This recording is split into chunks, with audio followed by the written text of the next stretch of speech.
So yeah, that's an option, I guess, also. South Rocky? Hey? Well, I think that while it's legitimate that, yeah, there can be a problem and everything, and I think that it's also kind of problematic if people are concerned about, like, if they're going to have anything to do, because I've certainly, like, heard people say, oh, I'm not, like, I think I might be sick, but I'm not going to go to the health center because I don't want to make a quarantine.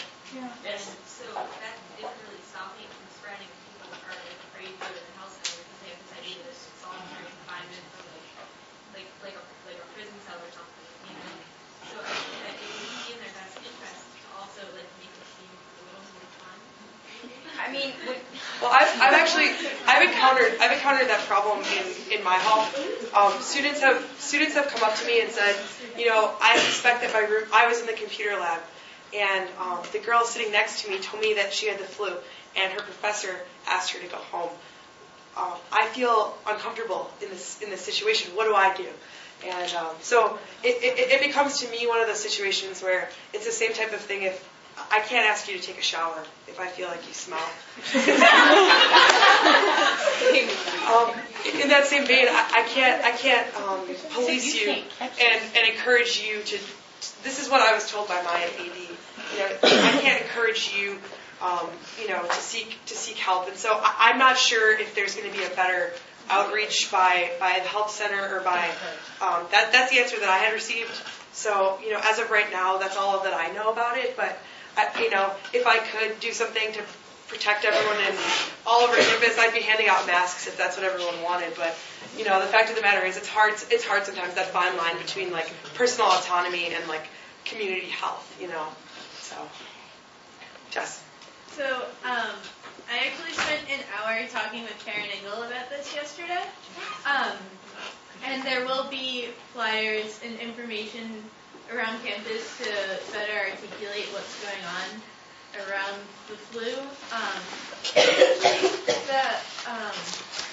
The health center has chosen to put people in isolation because it's easier for them to provide care if everyone who is sick is kind of in a closed area, so that they don't have to have nurses going all around campus trying to check on everyone.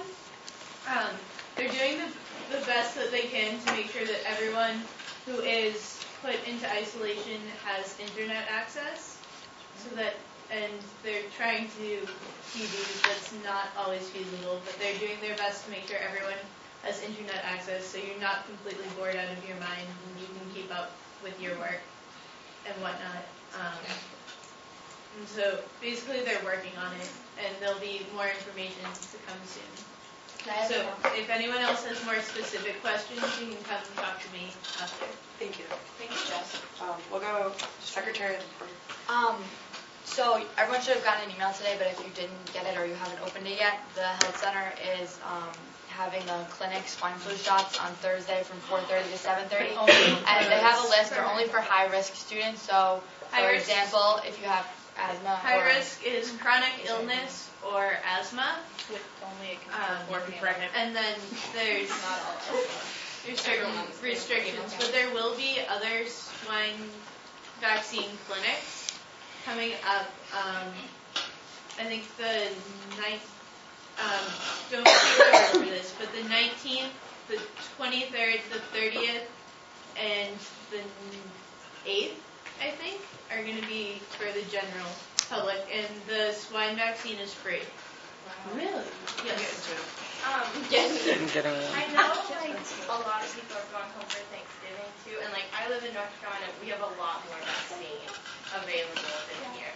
So, like, if you're going home, it's something to look into. Like, if you could get it there, go ahead and get it. And, I mean, I don't think it's that expensive.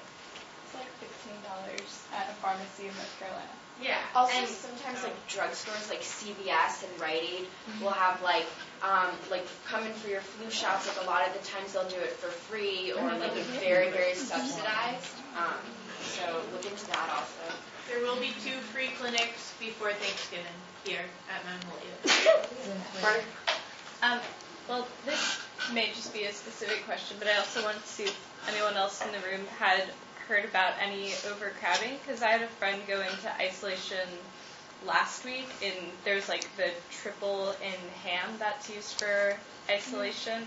And there were 7 people in the room in the triple at that one time. Like, people are going in and out a lot, but to have that many people who have a fever and are puking in one room. There were 6 people in the touring department as well. Yeah. As of yesterday? No, this was like last week.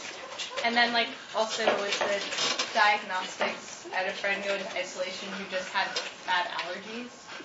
Oh my And asthma.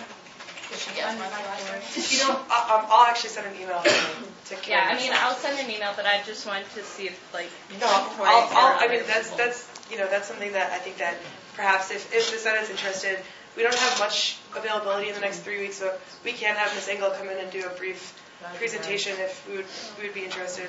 Karen Engel will be at a table in Blanchard on Thursday, I believe, either this Thursday or next Thursday.